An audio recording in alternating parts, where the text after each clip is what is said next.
Hello everyone, I welcome you all to I exam B daily BPD analysis के आज के इस video में आप सभी का स्वागत है, जहां पे हम लोग 14 जनवरी 2023 के सारे इंपॉर्टेंट करंट अफेयर्स देखेंगे, जो कि आपके आने वाले एग्जाम्स, चाहे वो एसएससी का कोई भी एग्जाम हो, चाहे डिफेंस का या रेलवे का या कोई भी एग्जाम हो, वहां पे आपके लिए इंपॉर्टेंट रोल प्ले करने वाले हैं।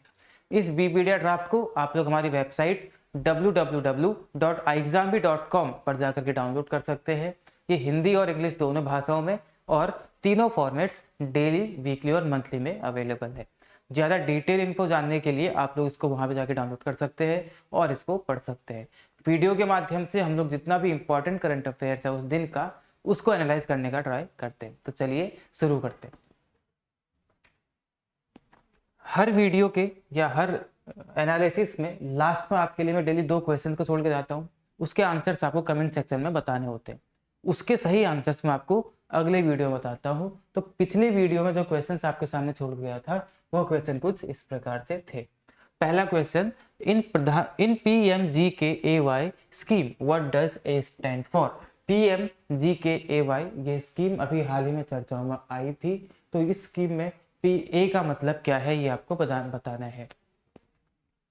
प्रधानमंत्री गरीब कल्याण अन्न योजना, ये स्कीम थी प्रधानमंत्री गरीब कल्याण अन्न योजना। इसके बारे में ज्यादा डिटेल में जानना है तो आप लोग वीडियो देख सकते हैं, वहां पे आपको बताया गया है।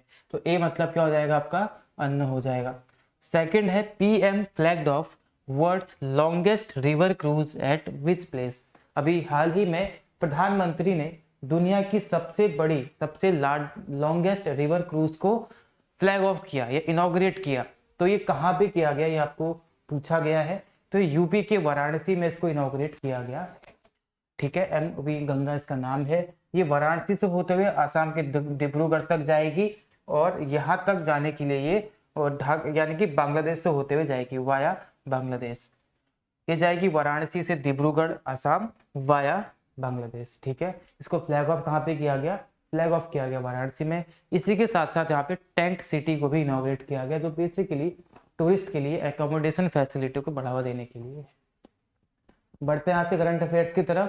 पहला सेक्शन जो कि राष्ट्रीय या नेशनल होता है, तो देखते हैं आज इंपॉर्टेंट न्यूज यहाँ पे क्या बनी है। सबसे पहली न्यूज है, US fund to help restore Paigah tombs in Hyderabad. Hyderabad में पैगा टूम्स को रिस्टोर करने के लिए US फंडिंग देगा, ये बात यहाँ पे चली है। अब पैगा टूम्स क्या है, हैदराबाद में निजाम्स हुआ करते थे, तो उन हैदराबाद के निजाम्स के बहुत ही करीबी माने जाते थे पैगा फैमिली, ठीक है। तो पैगा फैमिली थी इन निजाम्स की बहुत बेहद ही करीब मानी जाती थी।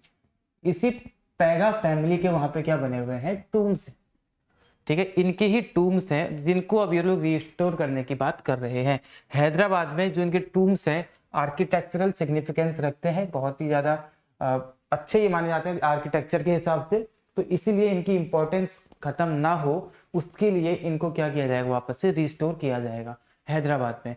तो ये कौन करेगा, US करेगा। US इसको फंडिंग देगा। क्वेश्चन पूछा जा सकता है कि कितने की फंडिंग मिलेगी इसको, तो $2,50,000, $2,50,000 की फंडिंग करेगा US इनको रिस्टोर करने के लिए, इन पैगा टूम्स को रिस्टोर करने के लिए, ठीक है। ये सब कुछ मैंने यहाँ पे लिखा हुआ है। आगे बढ़ते हैं। अब यहाँ पे यूनाइटेड स्टेट चर्चाओं में आया, तो आपको इसकी कैपिटल, करेंसी और प्रेसिडेंट का पता रहना चाहिए। करेंसी यहाँ की हर किसी को पता रहती है डॉलर, कैपिटल है वाशिंगटन DC, और जो बाइडेन यहाँ के राष्ट्रपति यानी कि प्रेसिडेंट है, ठीक है। आगे बढ़ते हैं। अगली न्यूज, आज इंटरनेशनल सेक्शन या अंतरराष्ट्रीय से कुछ इंपॉर्टेंट नहीं है, तो हम लोग राज्य सेक्शन में जाएंगे। देखते हैं राज्य से क्या आपके लिए इंपॉर्टेंट न्यूज बनी है। Music of the soul at Mongeet in Assam at Majuli. Assam के माजुली में, माजुली द्वीप भी है, तो आसाम के माजुली में मोंगीत एक फेस्टिवल वहां पे मनाया जाए। मोंगीत क्या है, एक तरीके से म्यूजिक ऑफ द सोल, एक फेस्टिवल है जहाँ पे म्यूजिक का ही फेस्टिवल बेसिकली होता है। तो ये मोंगीत वहां पे सेलिब्रेट किया जाएगा। तो कब से कब तक किया जाएगा, आपसे क्वेश्चन बनेगा कि मोंगीत फेस्टिवल किस स्टेट या फिर यूटी यूनियन टेरिटरी से रिलेटेड है। आपको बताना होगा कि किससे है, आसाम से है, और ये कहाँ पे सेलिब्रेट किया गया, माजुली में, आसाम के माजुली में। A soul songs festival will be held at Dekasang in Majuli and Sadiya. Mongeet, जिसका नाम मोंगीत है, Mongeet will be held on 15th, 16th and 17th at Dekasang Majuli and on January 19th and 28 Sadiya. तो इन दो जगहों पे सेलिब्रेट किया जाएगा, एक डेकासांग पे और सादिया पे, और डेट्स यहाँ पे लिखी हैं। This is the only festival from Assam that is designed to promote music, art, culture and food. ये आसाम का एकमात्र ऐसा फेस्टिवल है जो वहाँ के म्यूजिक, आर्ट, कल्चर और उसके फूड को प्रमोट करने के लिए सेलिब्रेट किया जाता है। उस चीज़ के लिए इसको डिज़ाइन किया गया है, ये चीज़ यहाँ पे लिखी गई है। हैविंग बिगन इन 2020, 2020 में ये सेलिब्रेट करना शुरू किया गया था। As a movement of arts and music, Mongeet aims to nurture upcoming musical talents of Assam. Assam से आने वाले जितने भी म्यूजिकल टैलेंट्स हैं, कोई भी सिंगर है, तो उन सभी को प्रमोट करने का, उन सभी को नर्चर करने का काम करता है ये फेस्टिवल। ठीक है, the festival provides a platform for young talents in the state to showcase their original music and be guided and mentored by musicians. Musicians के द्वारा उन सभी यूथ टैलेंट्स को वहाँ पे नर्चर किया जाता है, गाइड किया जाता है। जैसे पेपॉन, आप सभी को उनका नाम पता होगा, जो बरुआ, तराली शर्मा, ये सब वहाँ के सिंगर हैं। पेपॉन तो बॉलीवुड में भी गाना गाते हैं, आप सभी को पता ही होगा। ठीक है, तो ये बेसिकली वहाँ पे जो टैलेंट है, यंग टैलेंट है, उसको नर्चर करने के लिए सब कुछ वहाँ पे किया जाता है। आपको यही याद रखना है, मोंगीत कहाँ से एसोसिएटेड है, आसाम से। अब यहाँ पे आसाम की बात आई तो आसाम की कैपिटल, चीफ मिनिस्टर आपको पता रहनी चाहिए।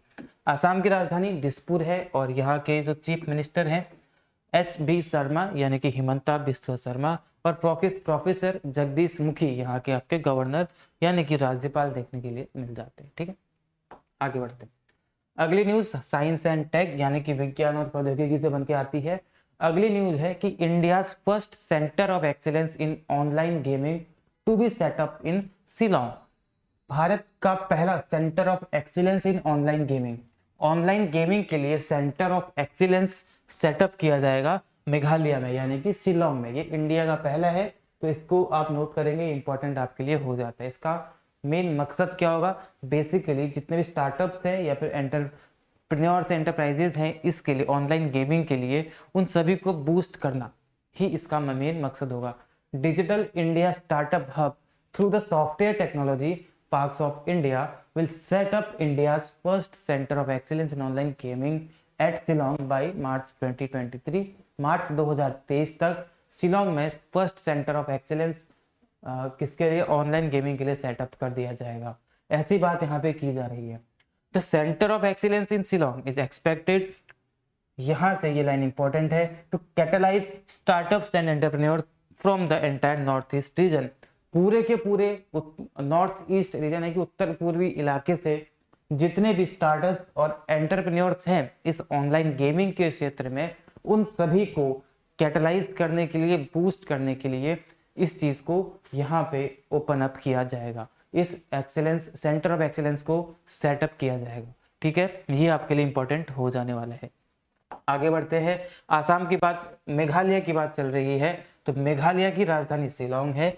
यहाँ की मुख्यमंत्री कॉनराड सांगमा है और यहाँ के जो गवर्नर हैं BD मिश्रा है।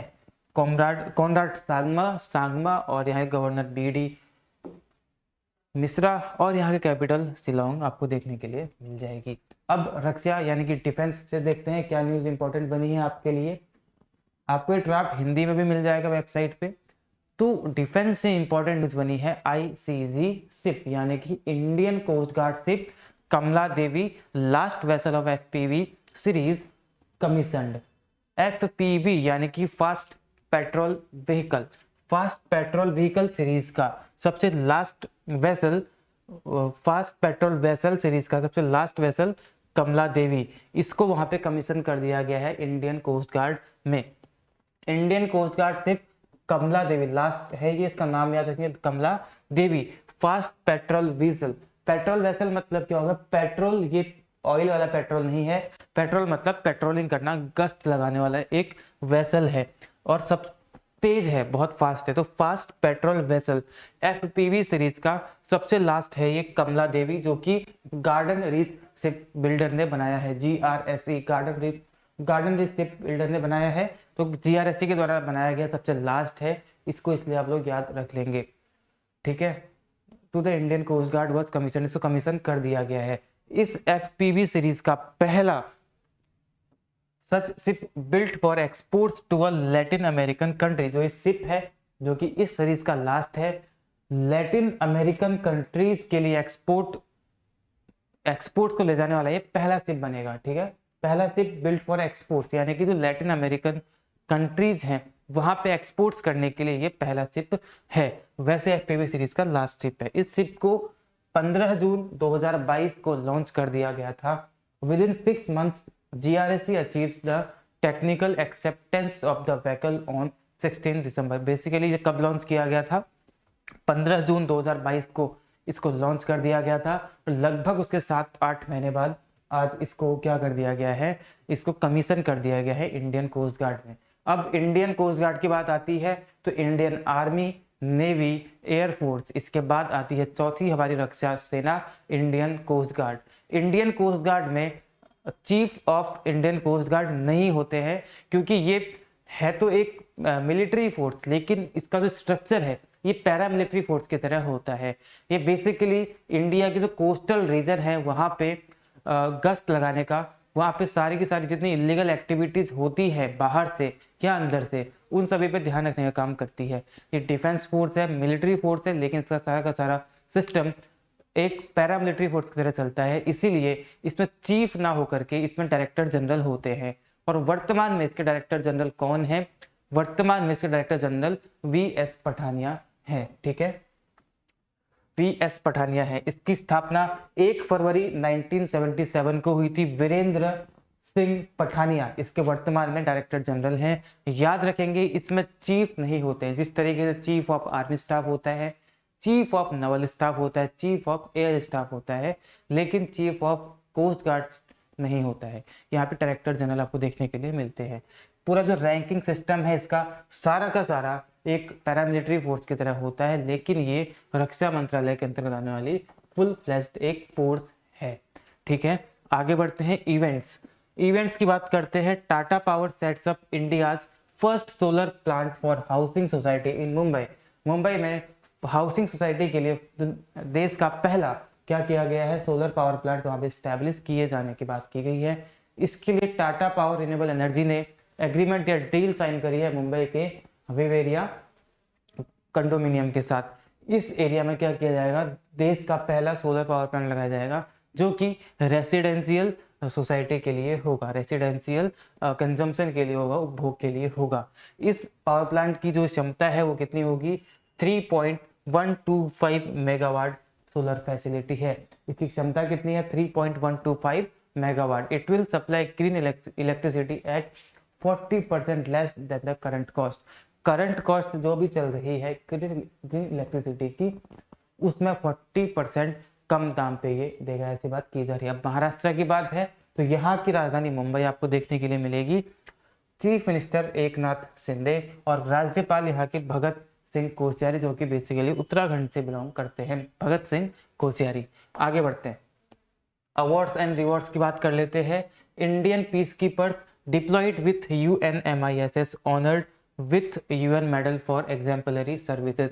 जो इंडियन पीस कीपर्स हैं सूडान, साउथ सूडान में, जिनको UN सेना की तरफ से वहाँ पे इंडिया की तरफ से इनको UN सेना में डाल के वहाँ भेजा गया है, तो वहाँ के पीस कीपर्स हैं 1171, इनको UN मेडल से सम्मानित किया गया है एग्जाम्पलरी सर्विस के लिए। अभी आपको हाल ही में याद होगा, कुछ ही दिन पहले मैंने आपको पढ़ाया भी था कि इंडिया की लार्जेस्ट अभी तक की वुमेन जो पीस कीपर्स है उनको वहाँ पे भेजा गया है। कहाँ पे, सूडान, साउथ सूडान के बीच में एक एरिया है अभी नाम से, तो वहाँ पे वुमेन की जो पहली लार्जेस्ट सेल है उसको भेजा गया है। तो 1171 इंडियन पीस कीपर्स को UN medal for exemplary services के लिए यहाँ पे क्या किया गया है, सम्मानित किया गया है। ठीक है, यही चीज यहाँ पे लिखी गई है, बाकी इसमें कोई इतना ज़्यादा इंपॉर्टेंट नहीं है। अब हम ये मैंने न्यूज़ आपको बता दी जो कुछ टाइम पहले हुआ है। यूनाइटेड नेशंस क्या है, ये एक इंटर गवर्नमेंटल ऑर्गेनाइजेशन है whose stated purpose are to maintain international peace and security, develop friendly relations among nations, achieve international cooperation and be a center of harmonizing the action of nations। दुनिया में शांति और security को बना के रखना, relations जो मित्रता संबंध हैं सारे देशों के बीच उनको बढ़ावा दिए रखना, उनको मेंटेन करके रखना, और इंटरनेशनल कोऑपरेशन, इंटरनेशनल सहयोग and be a centre of harmonising the actions of Nations. और जो देशों के द्वारा एक्शंस लिए जाते हैं उन सबको हार्मोनाइज करना, ये सारे के सारे मकसद यूनाइटेड नेशंस के होते हैं। 24 अक्टूबर 1945 को जब विश्व युद्ध द्वितीय खत्म हो गया था, उसके बाद हमें इसकी जरूरत महसूस हुई, तो पूरे देश दुनिया के लोगों ने यह सोचा कि एक ऐसा एक संगठन होना चाहिए जो कि भविष्य में ऐसे होने वाले वॉर्स को प्रिवेंट कर सके और ऐसी फाइनेंशियल क्षति दोबारा से पूरे विश्व में ना हो। तो उस चीज को प्रिवेंट करने के लिए ऐसा एक संगठन बनाया गया जिसका नाम रखा गया United nation, with its headquarters located at United states New York. और सेक्रेटरी जनरल काफी लंबे समय से कौन है? एंटोनियो गटरेस हैं। आगे बढ़ते हैं, अगली न्यूज अपॉइंटमेंट से रिलेटेड है। अपॉइंटमेंट में सबसे पहले कॉग्निजेंट में क्या अपॉइंटमेंट हुई है? रवि कुमार, इनको वहां पे क्या बनाया गया है? सीईओ बनाया गया है। ये किस चीज की कंपनी है? आईटी सर्विस है, ठीक है, आईटी सर्विसेज प्रोवाइड करती है। तो वहां पे रवि कुमार को क्या किया गया है? इसका सीईओ बनाया गया है यूनाइटेड स्टेट्स न्यू जर्सी में। इसके हेडक्वार्टर देखने के लिए मिलेंगे, क्योंकि ये एक इंडियन है इसलिए ज़्यादा इंपॉर्टेंट आपके लिए हो जाता है। इससे ज़्यादा इंपॉर्टेंट आपको इसमें देखने की जरूरत कुछ नहीं है। अब इंपॉर्टेंट डेज की बात करते हैं। 14 जनवरी आर्म फोर्सेज वेटरन डे। आज मकर संक्रांति भी है, लेकिन आज जो मेन है 14 जनवरी को आर्म फोर्सेज वेटरन्स डे। अब ये आर्मी डे नहीं है, ये आर्म फोर्सेज वेटरन डे है, जो कि 14 जनवरी को मनाया जाता है हर साल। आर्मी डे 15 जनवरी को मनाया जाता है। It is commemorated as armed forces veteran day as a mark of respect and recognition for the services rendered by field marshal K M. Cariappa, जो हमारे फील्ड मार्शल थे। सेकंड, आज तक 2 ही हुए हैं, उनमें से एक ये है, एक कौन थे आपको बताना है। Field marshal K M. करियप्पा ने जो सर्विसेज दी थी उनको एक रेस्पेक्ट देने के लिए ऑनर दिया जाता है इस डे के माध्यम से। He was the first Indian chief of the Indian army. He retired from service on 14 January 1953। 14 of January 1953 को ये अपनी सर्विस से रिटायर हो गए थे। आज़ाद भारत के बाद देश के पहले जो चीफ बने थे, कमांडर इन चीफ भारतीय सेना के, वो के.एम. करियप्पा थे। 15 जनवरी 1949 को ये चीफ ऑफ आर्मी स्टाफ यानी कि कमांडर इन चीफ बने थे हमारे भारतीय सेना के। इसीलिए 15 जनवरी को हम लोग मनाते हैं क्या? Army day. लेकिन 14 जनवरी 1953 को ये सर्विस से रिटायर हुए थे, तो इस उपलक्ष्य में हम लोग मनाते हैं आर्म फोर्सेज वेटरन्स डे। दोनों में आपको डिफरेंस पता रहना चाहिए। आगे बढ़ते हैं ओबिचुरीज में अभी है लीजा मैरी प्रेसली। ये एक अमेरिकन सिंगर थी जिनकी अभी हाल ही में डेथ हो गई है, ये आपको याद रखना है। आगे बढ़ते हैं स्पोर्ट्स यानी कि खेल। मेंस हॉकी वर्ल्ड कप शुरू हो गया है, ये उड़ीसा इसको होस्ट कर रहा है। तो men's hockey world cup 2023 has begin with a spectacular opening ceremony at the picture Barabati stadium इन कटक में इसको स्टार्ट किया गया है, वहां पे बाराबाती स्टेडियम में। The matches will be held eight 2 venues, Birsa Munda hockey stadium, अगर आपको याद हो तो कुछ ही दिन पहले इसको इनॉग्रेट किया गया है राउरकेला में, और कलिंगा स्टेडियम इन भुवनेश्वर।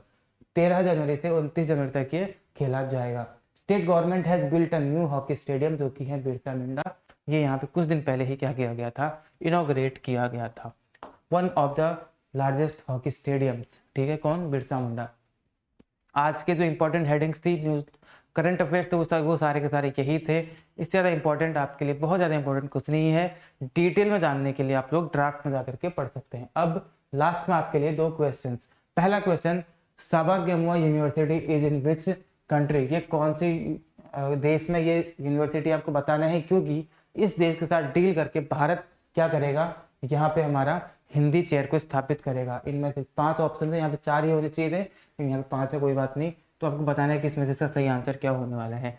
दूसरा, title 42 policy associated with which country?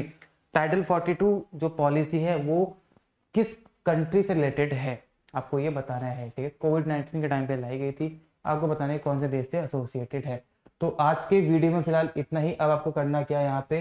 अब आपको बेसिकली जाना है टेलीग्राम पे, एसएससी भी, इस चैनल को आपको फॉलो कर लेना है, ज्वाइन कर लेना है, क्योंकि ये एसएससी, रेलवे और डिफेंस एग्जाम की प्रिपरेशन के लिए आपके लिए बेहद महत्वपूर्ण और कारगर साबित होगा। जितने भी इंपॉर्टेंट अपडेट्स होते हैं वो आपको यहाँ पे मिल जाएंगे टाइमली। साथ साथ आपको हमारे इस चैनल को सब्सक्राइब करके नोटिफिकेशन बेल को दबा लेना है, ताकि ऐसे इंपॉर्टेंट कंटेंट को आप बिल्कुल भी मिस ना कर पाएँ। अब आगे ये सब कुछ था आज के लिए। आप सभी को अपनी पढ़ाई को इसी तरीके से जारी रखना है। आपके जीडी के एग्जाम्स के लिए आप सभी को ऑल द वेरी बेस्ट। बाकी अगर आपको कोई सुझाव होते हैं तो आप कमेंट सेक्शन में डाल सकते हैं, कोई कमी है तो वो भी बताएं, और कोई अच्छी बात है तो उसको भी बताएं ताकि हमारा मोटिवेशन बना रहे। Let's be 50% faster and thank you all.